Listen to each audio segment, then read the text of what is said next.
ये आंदोलन जल्दी खत्म हो, ऐसी हमको विश भी करनी चाहिए। बीजेपी गवर्नमेंट ने किसानों को उन बंधनों से मुक्त कर दिया है, तो इसका मतलब है वो रोड पे जाकर बैठ गए हैं। अब तो इस आंदोलन में खालिस्तान के झंडे लहराए जाते हैं। चार दीवारी में रहकर ये फैसला लिया गया है। क्या ऐसी मजबूरी आ गई थी जो ऑर्डिनेंस लाना पड़ा? पहले आप एक एक सवाल कीजिए। देश एक सिस्टम के साथ चल रहा है। अंबानी अंडानी के चहेते बन रहे हैं आप, उनको इस बिल से बहुत फायदा हो जाएगा। हम किसानों के फायदे गुना रहे हैं। कारपोरेट का ऐसा सिस्टम ही कोई नहीं है। तो अभी आपने ये कबूला कि जो कॉन्ट्रैक्टर होते हैं वो फायदा देखेंगे। आप अपने शब्द मेरे मुंह में डालने की कोशिश कर रहे हैं। आप ना एक वो बिल्कुल बम्बार्डमेंट मत करें।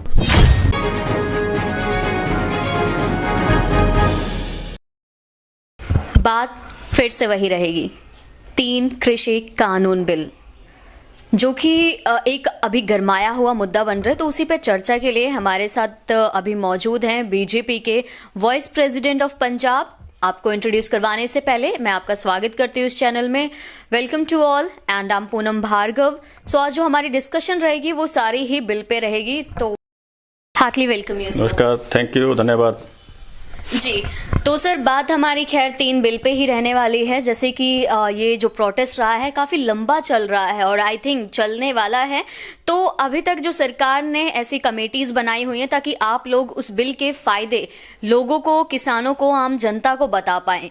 तो मैं जानना चाहती हूँ कि आप कैसे उनके फ़ायदे जो हैं वो आप हमसे शेयर कर सकते हैं ताकि लोग उन चीज़ों को आसानी से समझ पाएँ सरल भाषा में। 1970 के करीब जब इकोनॉमिक रिफॉर्म्स आए थे, इस देश को लाइसेंसों से और कोटो आदि सिस्टम से फ्री किया गया था। मेरे ख्याल में उसी समय कृषि में भी वो संशोधन होने चाहिए थे, वो रिफॉर्म्स होने चाहिए थे और किसानों को बंधनों से मुक्त करना चाहिए था। तो आप कहना चाहते हैं जो आपकी सरकार है अभी किसानों को उन बंधनों से मुक्त करेगी? करेगी नहीं, कर दिया सरकार ने। अगर उन्होंने, आपकी सरकार ने, बीजेपी गवर्नमेंट ने किसानों को उन बंधनों से मुक्त कर दिया है, तो इसका मतलब है वो रोड पे जाकर बैठ गए हैं। ये बिल्कुल ठीक है भी, एक आंदोलन इनके खिलाफ, इन लॉज के खिलाफ हो रहा है। लेकिन दूसरी तरफ अलग अलग प्रदेशों से इसके समर्थन में भी लोग, इसके समर्थन में किसान यूनियन और किसान रोज़ कोई ना कोई अखबारों में उसके लेख भी आ रहे हैं और किसानों के उसमें उन्होंने इन बिलों की तरह पहले काम करते हुए तरक्की भी पाई है। आपने अभी स्टार्ट में भी ये कहा कि लोगों से, एक्सपर्ट्स से, किसान यूनियन से चर्चा करने के बाद ये बिल एक्ट बनाया गया है। जब ऑर्डिनेंस लाया गया था उनका कहना है कि हमें शामिल ही नहीं किया, चार दीवारी में रहकर ये फैसला लिया गया है। क्या ऐसी मजबूरी आ गई थी जो ऑर्डिनेंस लाना पड़ा कोविड के टाइम? नहीं, बिल्कुल नहीं, चार दीवारी में हुआ ये वो कह रहे हैं ना, लेकिन ये तो मुद्दा पिछले 15-20 साल से चर्चा में मतलब ये कांग्रेस के टाइम का मुद्दा है। बिल्कुल। आपका कहना है मतलब जो बिल इतने इम्पोर्टेंट थे कानून बनाना, उस समय कांग्रेस सरकार नहीं कर पाई और उस चीज को आपने लागू कर दिया है। बिल्कुल। पर आंदोलन फिर भी आपके ही राज में हो रहा है। नहीं, बिल्कुल हो रहा है, आंदोलन हो रहा है, हम एग्री कर रहे हैं। आपको क्या लगता है अगर कोई बिल हमने पास किया है वो पूरे देश का एक एक आदमी उसको एक्सेप्ट करेगा? हो सकते हैं कुछ लोगों को या वो अपने हिसाब से चीज़ों को प्रेजेंट करते हैं या उन लोगों को कुछ पढ़ाया जाता है। अब तो इस आंदोलन में खालिस्तान के झंडे लहराए जाते हैं, खालिस्तान के नारे लगाए जा रहे हैं और योगराज जैसे लोग बेहुदगी की बातें कर रहे हैं। आदरणीय श्री नरेंद्र तोमर जी ने, पीयूष गोयल जी ने, अलग अलग मंत्रियों ने ये चीज़ बार बार कही कि हम किसानों की ये चीज़ें मांगने को तैयार हैं।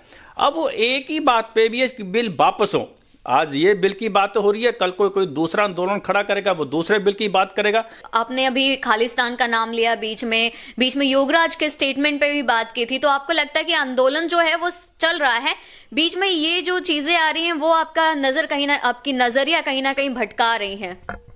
मेरा नजरिया नहीं भटका रहे वो जी। मुझे तो नजर आ रहा है वो समाज को भटकाने की कोशिश कर रहा है। इस आंदोलन के राही, इस आंदोलन के द्वारा उनका अपना कुछ लोगों का उनका कोशिश कुछ लोगों का किसानों के कंधे पर बंदूक रखकर हम अपना हित उसमें साधने की वो कोशिश कर रहे हैं। किसानों ने भी उनसे अपना पल्ला झाड़ लिया है, तो आप कैसे उन पे ध्यान दे रहे हैं? लगता नहीं है पल्ला झड़ा है जी। ऐसी बात नहीं है, वो रोज खबरें आप देख रहे हैं। तो अभी आपने बात कही थी, तोमर जी की बात कही, मोदी जी की बात कही, पीयूष गोयल की। खैर, एक वार्ता रही थी, प्रेस कॉन्फ्रेंस रहा था, जहां पे उन्होंने इस बिल के, आप कह सकते हैं कि पक्ष में नहीं बात किया। उन्होंने कहा कि हाँ, ये बिल जो है ये प्राइवेट वालों के लिए ज्यादा लाभकारी रहेंगे। इस पे आप क्या कहेंगे, जब आपके ही सरकार के लोग, आपके ही जो मेंबर्स हैं, वो ऑन कॉन्फ्रेंस ये चीजें कह रहे हैं, एक्सेप्ट कर रहे हैं, और आप उन्हीं बिल को किसानों के लिए फायदेमंद बता रहे हैं? नहीं, आप अपने शब्द मेरे मुंह में डालने की कोशिश कर रहे हैं। हम किसानों के फायदे गुना रहे हैं। कारपोरेट का ऐसे सिस्टम ही कोई नहीं है सर। जो मैं अपने व्यूज नहीं देना चाहूंगी इस पे। नहीं, आपने अंबानी अडानी का लोग इसलिए नाम ले रहे हैं क्योंकि वो कॉर्पोरेट सेक्टर पे राज करते हैं। कॉर्पोरेट सेक्टर उनका अपना होगा, लेकिन किसानों के साथ उनका क्या संबंध है? सर, कॉन्ट्रैक्टर क्या देखेंगे, अपना फायदा देखेंगे या फिर एथिक्स देखेंगे? नहीं, वो कॉन्ट्रैक्टर अपना फायदा देखेगा, किसान अपना फायदा देखेगा। किसान को अगर शूट किया भी नहीं यार ये मेरे मतलब का, वो करेगा, तो कोई बाउंड थोड़ा, कोई तलवार थोड़ा लटक रही है उस पर, वो नहीं करेगा। जी। तो अभी आपने ये कबूला कि जो कॉन्ट्रैक्टर होते हैं वो फायदा देखेंगे। दैट मीन्स कि वो किसी भी तरीके से फसल को उपजाने की, उसको ज़्यादा हाइब्रिड करने की कोशिश करेंगे, तो कहीं ना कहीं हमारे हेल्थ के लिए नहीं नुकसानदायक हो जाएगा कि इनऑर्गेनिक फूड हमें मिलेगा खाने के लिए? तो ये बात मिडल मैन पे भी आ जाती है। वो ऑर्गेनिक के भी हो सकता है, दोनों चीजें। वो कॉन्ट्रैक्ट और उसका किसान के आपस की रजामंदी होगी, वही होगा ना, वो ऑर्गेनिक बनाएगा। डू यू थिंक सर कि किसान इतने अवेयर हैं? क्योंकि हमारे यहाँ पे मार्जिनल और स्मॉल किसान है, कुछ ऐसे किसान हैं जिनके पास 1 एकड़ जमीन भी नहीं है, थोड़ी सी जमीन है, वो उसी पे ही खेती करते हैं, उसी पे ही अपना काम चलाते हैं। तो आपको लगता है कि ये जो एक्ट्स हैं, ये बिल हैं, उनके लिए किसी भी तरीके से फायदेमंद हो सकते हैं? बिल्कुल, ये छोटे किसानों के लिए ज्यादा फायदेमंद है, और किसान अवेयर है। बिल्कुल ऐसी कोई बात नहीं है, किसान ये सब चीजें वो इससे, इस मिट्टी से जुड़े हुए हैं। You said they are aware, that's why they are protesting there. मुझे लगता है ये जो डिफरेंट पार्टीज हैं, जो पॉलिटिकल पार्टी हैं, जिनकी ग्राउंड खत्म होगी, वो अपनी ग्राउंड को सेव करने के लिए झूठी बातें और गलत बातों का प्रचार कर रहे हैं। एक्ट पे पिछले 15-20 वर्षों से काम हो रहा है। जी। तो क्या मतलब ये जो ऑर्डिनेंस लाना, ये एक प्लान था, प्री प्लान था सर? आपको पता होगा ना, ऐसा नहीं है। रिफॉर्म क्या क्या करने हैं, वो सारा इस सरकार का प्लान है, और उनकी देश को क्या जरूरत है उसके हिसाब से प्लानिंग है। प्री प्लान कुछ नहीं है। लोग भी जानना चाहेंगे, अगर ये सारी चीजें 15 साल से चल रही थी, तो कोरोना के टाइम में ऑर्डिनेंस लाने की क्या जरूरत पड़ गई थी? ऐसा क्या है, सभी जानना चाहते हैं, इनफैक्ट हम भी जानना चाहते हैं। देखो, मान लो कोरोना की दिक्कत है जी।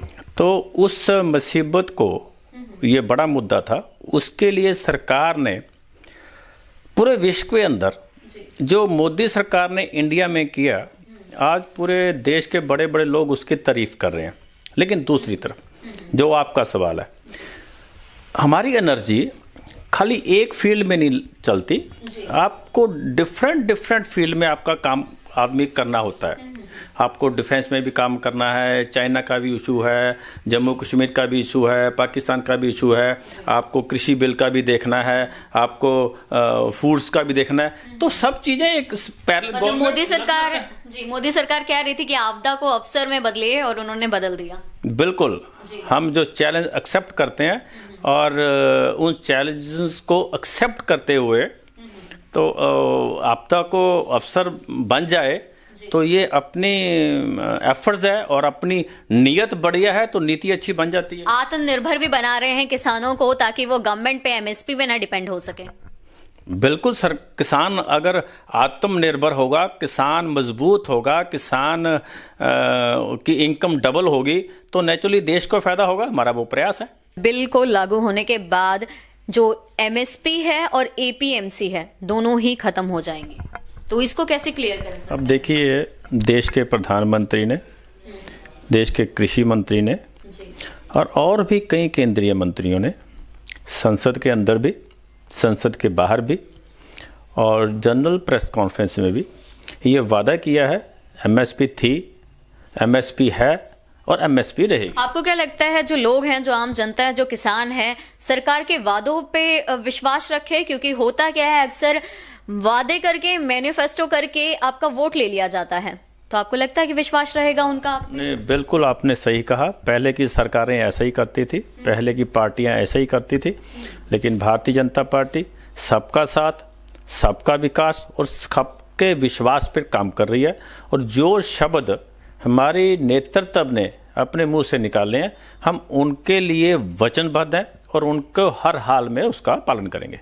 तो ये क्यों नहीं कॉन्फ्रेंस करके क्लियर कर दिया जाता है? क्योंकि पहले भी आपने देखा कि 5-6 जो टॉक्स हुई थी, जो बातचीत हुई, वार्तालाप हुई, उसके बाद कहीं ना कहीं जाके आपकी जो गवर्नमेंट है वो रेडी होती है अमेंडमेंट्स के लिए। तो उससे पहले क्या उन्हें नहीं लगा कि आगे जाके ये प्रॉब्लम्स आ सकती हैं, या फिर बिल को ठीक से नहीं डिक्लेयर किया गया होगा, पढ़ा नहीं गया होगा, समझा नहीं गया होगा? नहीं, मुझे लगता है सरकार ने जो भी जरूरी कदम थे इस बिल को लागू करने से पहले वो उठाए हैं, लेकिन अगर उसमें जो कमी रही है तो वो सरकार अब एग्री है, करने को तैयार है। और जो बेसिक उनकी मांग थी वो ये थी, एमएसपी के बारे में प्रॉमिस करना, उसको मजबूत करना, उसके लिए भी तैयार है। और उन्होंने दूसरी उनकी मांग थी भी हम कोर्ट में जा सकें, सरकार उसके लिए भी तैयार है। सरकार ने बाद में तैयार हुई, आंदोलन करने के बाद में तैयार, जैसे भी है ना, ये तो सरकार ने हाई कोर्ट में एफिडेविट भी दिया है, तो सरकार की तरफ से कोई कमी नहीं है। तो आप कह रहे हैं ये बिल लोगों के लिए फायदेमंद है, तो ऐसा सवाल उठता है कि असंवैधानिक, अनकॉन्स्टिट्यूशनल तरीके से बनाया गया है, इस पे आपको क्या लगता है? सरकार ने ऐसा कोई अनकॉन्स्टिट्यूशनल जो काम था ना पहले किया ना आगे करेंगे। ये बिल्कुल बिल जो है ये संवैधानिक तरीके से लेके आए हैं। ऐसा राजनीतिक पंडितों का कहना है कि ये असंवैधानिक तरीके से रहा था। वैसे भी अगर आप इसको बिल लाते भी तो मेजोरिटी आप लोगों की है, ना चाहते हुए भी ये बिल लागू हो जाना था। मेजोरिटी का सवाल नहीं है, लेकिन संवैधानिक तरीके से हम ये बिल लेके आए हैं। मेजोरिटी वॉइस वोट करके लेकर आए हैं आप? नहीं, बिल्कुल जो संविधान के हिसाब से जो हमारा लॉ करता है उस हिसाब से किया हमने काम। तो आपको क्या लगता है कि ये बिल्स की इम्प्लीमेंटेशन भी उतने ही अच्छे तरीके से हो पाएगी जितने ये कागजों में खूबसूरत लग रहे हैं? बिल्कुल।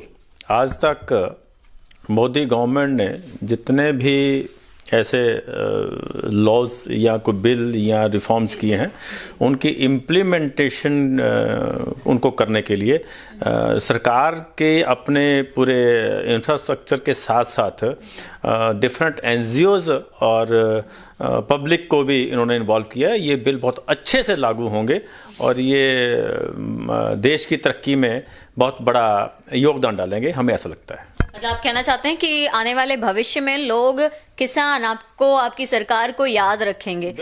तो सर अगर ये चीजें ना हुई तो क्या आपको लगता है कि हवा का रुख 2022 के इलेक्शन में किस तरीके से रहेगा फिर? मेरा ख्याल आपका सवाल जस्टिफाई नहीं है। जी, माफी चाहती हूँ अगर आपको ऐसा लगा हो तो। और अगला ये बन जाता है कि जो नोटबंदी की उसका भी इतना फायदा नहीं हुआ, काले धन किसी के नहीं निकले, तो ये फिर से वही बात आ जाती है विश्वास पे। आपने बोला कि लोगों का विश्वास है साथ में, अगर विश्वास होता तो अभी तक वो आप पे निर्भर होकर आत्मनिर्भर बन जाते, आंदोलन ना करते। भारतीय जनता पार्टी की शुरुआत 2 सीट से हुई है, आज हम 304 पे हैं। आज हम असम में हमारा कमल खिल रहा है, केरला में कमल खिल रहा है, वेस्ट बंगाल में कमल खिल रहा है, जे.एंड.के में खिल रहा है। तो कैसे खिल रहा है? ये हमारा विश्वास है ना। इस पे भी लोगों का एक क्वेश्चन मार्क बन जाता है। खैर आपने देखा होगा जब इलेक्शंस के रिजल्ट आते हैं तो वो कहीं ना कहीं उनकी जो मानसिकता होती है उससे खिलवाड़ कर जाते हैं। ये हम कभी खिलवाड़ नहीं करती है, हम जनता के प्रति वचनबद्ध हैं। अंत में कुछ कहना चाहेंगे लोगों को आसान तरीके में 3 लाइंस में ये बिल समझा दीजिए।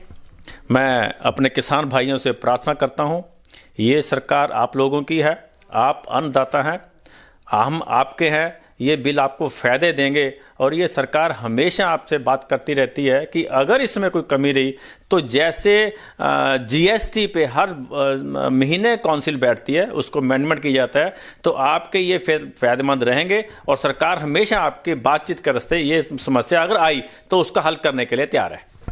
एक लास्ट क्वेश्चन मेरा ये रह जाता है कि अपर क्लास का गवर्नमेंट के रूप में देख लेते हैं, लोअर क्लास का किसान के रूप में देख लेते हैं, मिडिल मैन कहाँ जाएगा? कहीं मिडिल मैन को इन बिल लागू होने के बाद तो समस्या नहीं झेलनी पड़ेगी इससे ज़्यादा जो अभी उन्हें प्रेजेंट में झेलनी पड़ रही है जिस तरीके से महंगाई है? जब बिचौलिए खत्म हो जाएंगे तो हम सबको फायदा होगा, वो चाहे लोअर लोग हैं चाहे वो मिडिल हैं, तो सबको उसका फायदा होगा और बढ़िया चीज़ सस्ते रेट पे मिलेगी। तो आपने देखा कि जिस तरीके से गवर्नमेंट जो है, नो डाउट ये बिल्स जो हैं ये यूजफुल हैं, बट सर ने भी एग्री किया कि कहीं ना कहीं इम्प्लीमेंटेशन में या हमारे इंटरप्रिटेशन में प्रॉब्लम आ रही है, तो इसको सुलझाने की कोशिश लगातार की जा रही है। सुप्रीम कोर्ट में भी ये केस गया है, देखते हैं कि उनका फैसला किस तरीके से और किसकी रजा में आता है। और आप अपने जो कमेंट्स हैं, चाहे आप मिडल मैन हैं या आप किसान हैं या आप कोई बिजनेसमैन हैं, ट्रेड करते हैं, तो आप अपने सजेशन जरूर मेंशन कर सकते हैं। बाकी रिपोर्ट्स के लिए हमारे चैनल के साथ बने रहिए। मैं पूनम भार्गव, SMZ न्यूज़ के साथ।